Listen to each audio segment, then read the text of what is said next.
Only on 4, a cab driver suspended for playing a role in 2 local teens' trip to Las Vegas. Why this could be just the beginning of the driver's problem. Plus, all he wanted was to make his son's death mean something. If I can change one person's decision on making that choice that he made, then I've accomplished something. Tonight, how News 4 helped to make that finally happen. Live from KMOV, this is News 4 at 10. A St. Louis police officer hurt during a police pursuit. Only Sky Zoom 4 was live over the scene as officers swarmed North St. Louis. The wild scene ended with 4 arrests and an officer being rushed to the hospital. This is a story News 4 has been covering since it was breaking news at 5 o'clock. News 4's Alexis Zotos was with the only news crew at the scene where this all started. She joins us live from police headquarters to break down what happened. And Alexis, the first question tonight is, how's the officer doing? That's right, Steve. And the good news is that officer is doing fine tonight. It was initially reported that he was shot in the hand while doing this police chase, but it turns out that he actually received a cut to his hand.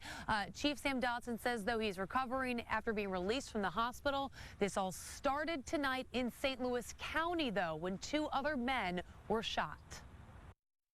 I was inside watching television. I was half sleeping, and all of a sudden I heard boom, boom, boom, boom, boom. When Rosalind Moore walked outside her Northwoods home, this is what she saw. Normally I see accidents on the highway, but nothing of this magnitude. A gold Chevy crashed into a telephone pole at Lillian and Melwood, right at the border of Northwoods and St. Louis City.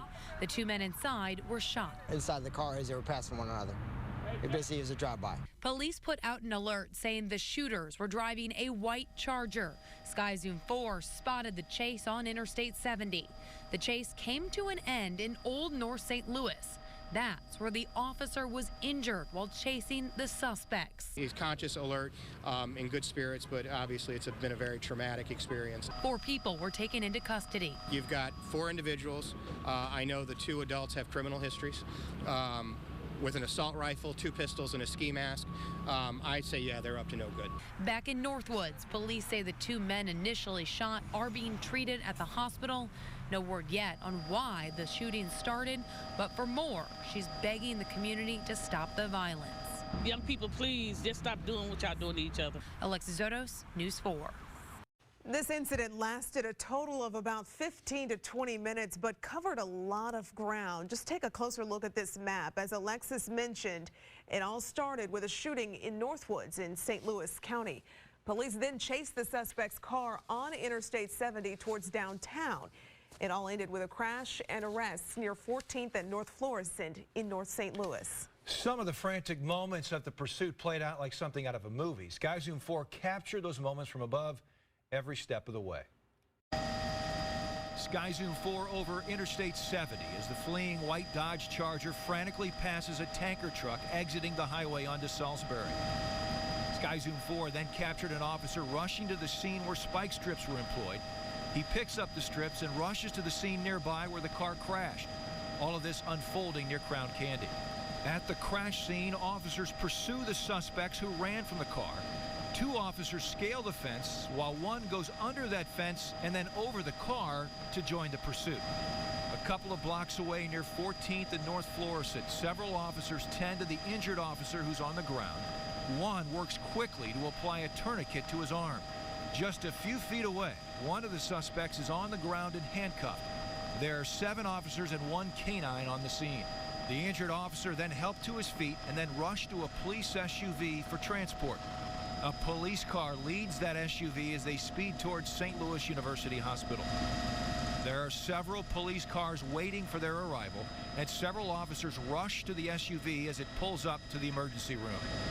Back at the scene in North St. Louis, officers take a handcuffed suspect to a waiting police car, while other officers begin processing the scene of the crash. Charges are still pending against the 4 suspects, 2 adults and 2 juveniles. They may face charges for the pursuit in St. Louis City as well as in St. Louis County for their role in the shooting that started it all.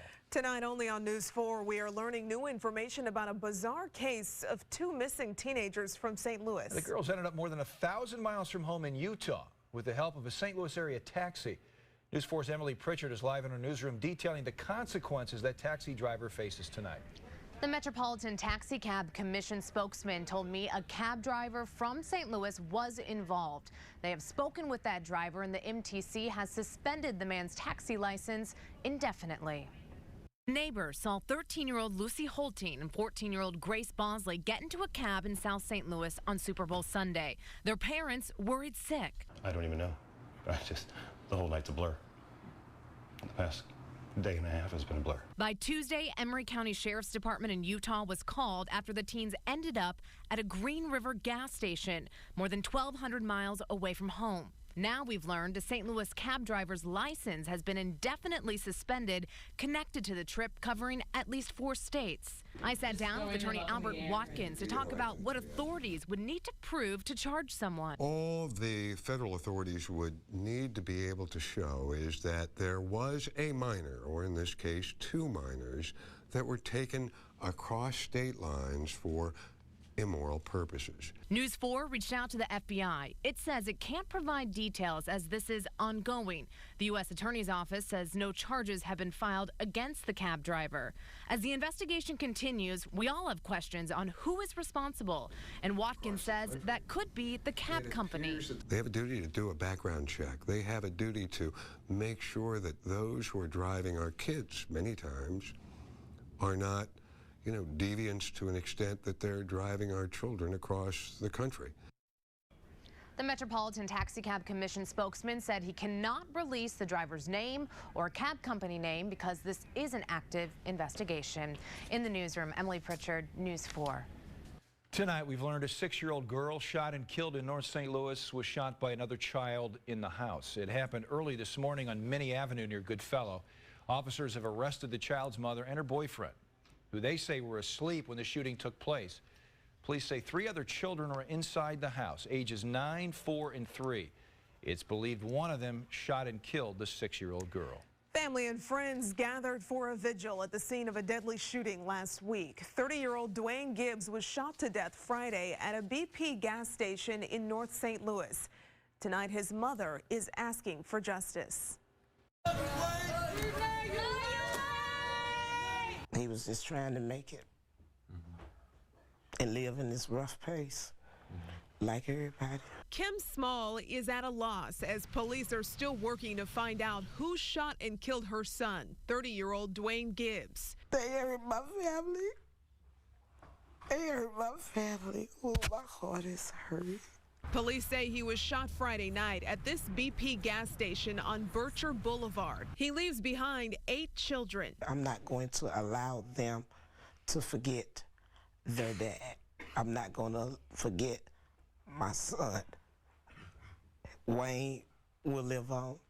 He will live on. But she and others in the Penrose neighborhood say Gibbs' death raises a bigger issue. They feel they're being ignored. If you call the police, it takes 20, 30 minutes. One time I called the police and they said they were not coming at all. Though unrelated, this sign captured the frustration Gibbs' mother is feeling. Where his body was, when I saw it on the news, there was a sign that said, "Enough is enough." The investigation with police is ongoing. If you have any information, call Crime Stoppers. The wife and stepson of a KKK leader in St. Francis County are now accused of killing him. 44-year-old Melissa Ancona and 24-year-old Paul Jenkerson are charged with first-degree murder. Prosecutors say Jenkerson shot his stepfather, Frank Ancona, in the head, and his mother helped him cover it up. It's a bizarre twist to the story that Melissa Ancona told News 4 on Sunday. I am cooperating. They wanted to come to the house. I let them come in without a search warrant. I let them take whatever they wanted. Prosecutors tell News 4 the fact that the victim spent nearly 2 decades in the KKK had nothing to do with his death. They tell us Jenkerson shot his stepfather after the couple argued about a divorce. A 20-year-old woman is behind bars tonight accused of robbing 3 banks, 2 in the Metro East. The FBI says Adriana Fry Williamson is behind 3 bank robberies. The most recent, the U.S. Bank in Glen Carbon. An investigation also connected her to robberies last month in Edwardsville and one in Springfield, Illinois, where she's from. Williamson is charged with 3 federal counts of bank robbery. Breaking news tonight from Washington, D.C. We're learning that President Trump's national security advisor, Michael Flynn, has resigned. The move follows reports the Justice Department warned the Trump administration that Michael Flynn could be in a compromised position because of his contacts with Russia. Multiple news agencies are reporting that he has resigned tonight. Earlier today, 2 more of President Trump's cabinet picks were confirmed. The Senate has approved Steven Mnuchin as Treasury Secretary in a close vote, 53 to 47. He was sworn in just a few hours ago. Mnuchin has worked as a Goldman Sachs banker and a Hollywood film producer. Also tonight, the Senate confirmed David Shulkin to lead the Department of Veterans Affairs. I watch his heartbeat for last. He lost his son, but vowed to use his tragedy to teach others why some of his neighbors stood in the way. Tracking the chance for a light shower tonight. I'll show you what's developing on radar and more mild air ahead. I'll pinpoint when we'll have highs back into the 60s. Plus, what you can do to avoid becoming one of the thousands falling victim to the flu.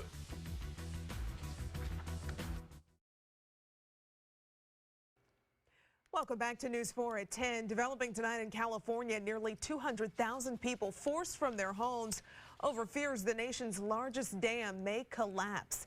Emergency crews are considering making repairs to the Oroville Dam in Northern California, which would keep people out of their homes even longer. New documents show environmentalists raised concerns about the spillway in 2005, but state officials dismissed those concerns. California's governor is now asking the Trump administration for federal aid. News 4 is always watching out for your health, and you should know the number of flu cases is surging across the country. The latest figures from the CDC show the virus is widespread in 43 states. Those are in brown on the map. Parts of the Midwest, including Missouri and Illinois, the South and East Coast have been hit especially hard. Doctors say there are 14,000 new cases nationally a week. Predominantly, what we're seeing over the past few weeks is, respiratory symptoms. So patients that have, heart problems or lung problems, whether it be emphysema or something like that, and then they end up catching the flu, and that pops them into pneumonia. And those are the patients that tend to get sicker, and those are the ones that require hospitalization. The experts say flu season runs until May, so it's not too late to get a vaccination. A grieving father, devastated by his son's death, says he now wants his son's legacy to live on. But he was running into an unexpected hurdle, his homeowners association. So News 4 investigates Lauren Traeger went looking for answers and got some help. Its top flattened, the side sliced off.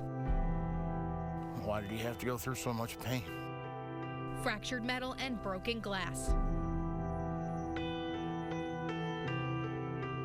The only thing I got to look at now is the door skin that got peeled off. The door handle that he grabbed, one of the last things he grabbed. That's all I got. They called him Little John, after his dad, John Allen. This right here is at my daughter's wedding.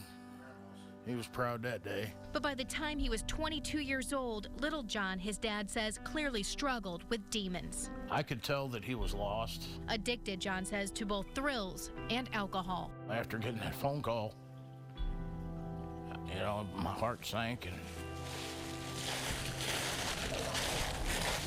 In March last year, John was speeding on 141 in Fenton, intoxicated. He lost control and hit a pole. I watched his heartbeat for last time. His son gone, while the car remains. A lot of people might think it's a junk car. It's the last thing my son ever rode in. Hoisted up on a trailer in the back of his yard, hidden as best as he can, John now wants to use the car as an in-your-face reminder of the dangers of drinking and driving.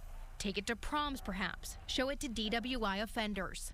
If I can change one person's decision on making that choice that he made, then I've accomplished something. But the trouble? His homeowners association, So this here is, I mean, this is your property right here? Yeah, that's our lot right there. Letters from the HOA arrived. They had received complaints about the car, reminding John the rules don't allow it and asking him to get rid of it.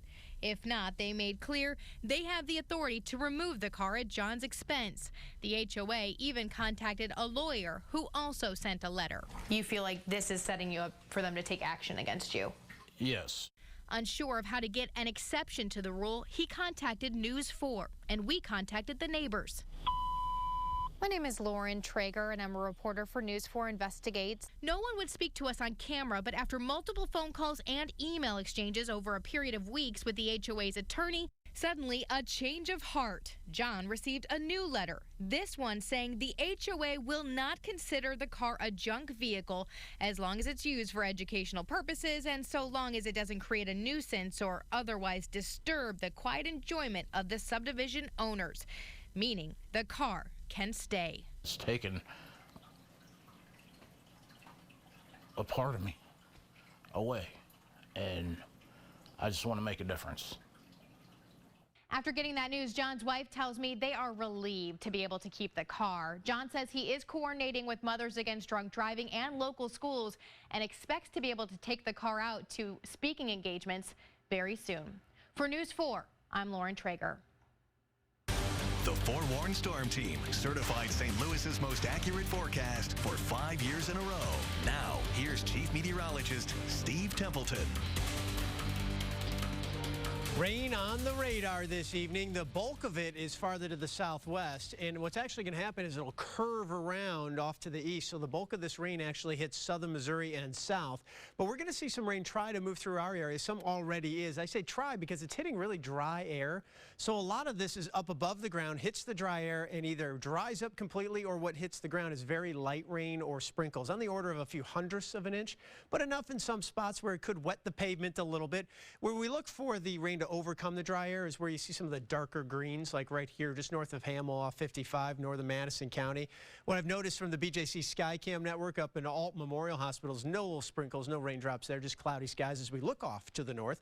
But this is going to happen now in the metro through about 2 or 3 in the morning, and then it will move out. So some very light rain is certainly possible. Otherwise, it's cool, but 44 degrees is still way above normal. So even though that's overall a cool temperature for this time of the year, it's still very mild, and all temperatures are above freezing too. One of the cooler ones out in Centralia to Nashville at 35 to 38 degrees. So some 30s on the board right now. At midnight, here it is on Super Predictor. Again, very, very light rain or sprinkles hitting that dry air, so not a lot of this reaching the ground. There's 2 a.m. I think after about 3 a.m. in St. Louis, it's south, and then moving south and out as we head towards the morning drive. At 7 a.m., 37 degrees. Decreasing clouds from the north to the south, so we'll get more sunshine tomorrow, becoming mostly sunny at noon. Some high clouds will still linger, but we'll still need the sunglasses. Warming quickly, too. 51 degrees just by noon. Tomorrow will be a warmer day than today. Today we hit 50, tomorrow 57 degrees. Again, those morning clouds break up, a little more sunshine, mild yet again. And if you have Valentine's evening plans, dry. No problems on the roads for your sweetheart or your loved one. We'll see temperatures that, again, are cool overall, 49 at 7 o'clock to 43 by 10 o'clock. So it's jacket weather. But again, for this time of the year, that's still well above normal. And that's really kind of the way it's going to go, with one exception. It's cooler Wednesday. It's just near normal with a high in the 40s. That's it. After that, we warm back up. In fact, I have us back into the 60s by Friday, Saturday, and Sunday. Even some temperatures not too far from hitting 70 degrees, but 60s Friday through the weekend. No big storms this week either. And I know snow lovers have just had a rough go of it this winter, and with no storms in sight, that's not good news. This actually may be a record if we don't see any more snow the rest of not only winter, but also through the rest of spring. We know we can get big snows in spring, but if we don't see any more snow, 1.4 inches, which is what we have right now, would be the least amount of snow for the snow season, which includes spring. So this could be a record, but again, we've still got time to get a little more snow and maybe not set that record. 57 degrees, though, for a mild one tomorrow. Won't set a record, but it's well above normal in the 4-degree guarantee for St. Luke's Hospital. Donation of $450 so far. Temperatures are cooler Wednesday. That's the one cool day at 46, and then we're back up 59 Thursday, 60s for Friday, Saturday, Sunday, and then Monday, President's Day. It's mild in the mid-60s, but we will have a chance of rain. These kids will probably be off of school on President's Day, but they weren't today. They were in school for For me, learning a little bit about weather today out in Afton, Missouri. I headed out to Salem Lutheran School. The 4th to 8th graders had a great time talking. How do we know you were there? I don't see you in the picture. I took the picture. I wasn't hiding. How do we know you were really there? It didn't happen, Steve. I wasn't hiding. It didn't happen if I'm not in the picture. Is that what you're saying? I'll be in the pictures for sure in our storm mode tour, which kicks off in Warrenton, Missouri. You're looking at video. See, I know you're there. From Godfrey, Illinois, from last year. Kent. And yeah, because Kent wasn't there, so we had a cutout. Kent's going to be there this year for sure. Don't worry about that. Again, this is from Godfrey last year. We'll all be there in Warrenton this Thursday. Show starts at 6:30. There's Meg talking to the audience. And doors open at 4 o'clock, by the way. So kmovie.com/storm mode tour is the place to go for more information. That cutout Kent might come in handy for some of those school visits when you can't be in the picture, when you've got to take it. Maybe bring Kent or cut out Steve to some of the school pictures. I like it. I like it. Why not? Good idea. Doug Vaughn, the boys are back down in Florida. They are back. This was reporting day for Cardinal pitchers and catchers. We will go to Jupiter for Maurice Drummond's report. And the Yukon Huskies try to win their 100th game in a row, but they were playing another one of the top teams in the country. We'll show you what happened coming up next. The Cardinals pitchers and catchers checked into camp today. It was in the low 80s in Jupiter. Maurice Drummond is there for the first day of his spring training reports. All was quiet on the eve of the Cardinals' first workout here at Roger Dean Stadium, at least from the player standpoint. Meanwhile, the grounds crew was hard at work, getting the fields in top condition for tomorrow's activities. It was spring training a year ago when Aledmus Diaz made a name for himself after shortstops Johnny Peralta and Ruben Tejada suffered injuries. Even though he wasn't on the opening day roster, Diaz took over and went on an offensive tear that carried him to the All-Star game as a rookie. That season changed my life, you know. I think I look back and a lot of good things happened last year, you know, and be part of this organization, you know, the big league club last year, and have that great year, you know, go to the All-Star game. But at the end, you know, we're getting short, we go to the playoffs, so right now we focus on the offseason to get better and think how to get a better year next season. Even though a thumb injury would derail his season, Diaz still finished the year with a .300 average with 17 homers and 65 RBIs, which earned him a 5th-place finish in the Rookie of the Year voting while earning the title as the Cardinals' shortstop of the future. So when Cards pitchers and catchers hit the field tomorrow, they'll begin their 20th season here at Roger Dean Stadium. Cards will also come into the season for the first time since 2013, not having won the division the previous year. In Jupiter, Florida, Maurice Drummond, News 4 Sports. At Scott Trade tonight, the Blues held their annual casino night with a Mardi Gras theme this year. The players were there, including Jaden Schwartz and Ryan Reeves, also the coaches and other VIPs. They have an auction and then play casino games, raising money to support kids who are being treated at St. Louis Children's Hospital. And in women's college basketball, Connecticut hadn't lost a game since November 2014, going for their 100th straight tonight against a good South Carolina team. Nafisha Collier out of Incarnate Word High School in St. Louis with the steal and layup there at the end of the half put the Huskies ahead by 6. They go on to win it 66-55. 100 straight wins for Gino Ariema and the Yukon Huskies. During those 100 wins, the average margin of victory, 38 points. That's just incredible. It's like they've taken all the best players in the country and put them on the same team. It's just demoralizing for their opponents. Dominating, to say the least. Yeah. There's a record, by the way, in case you were wondering. Yes. Long ago it was a record, but this makes it a nice, tidy 100. 100's an even. Talented ladies. All right, Doug. The best ice cream in the world found right here in St. Louis. Next. Finally tonight, a St. Louis landmark recognized for having the best ice cream in the world. Yeah, today Ted Drewes was presented with a trophy for winning that title.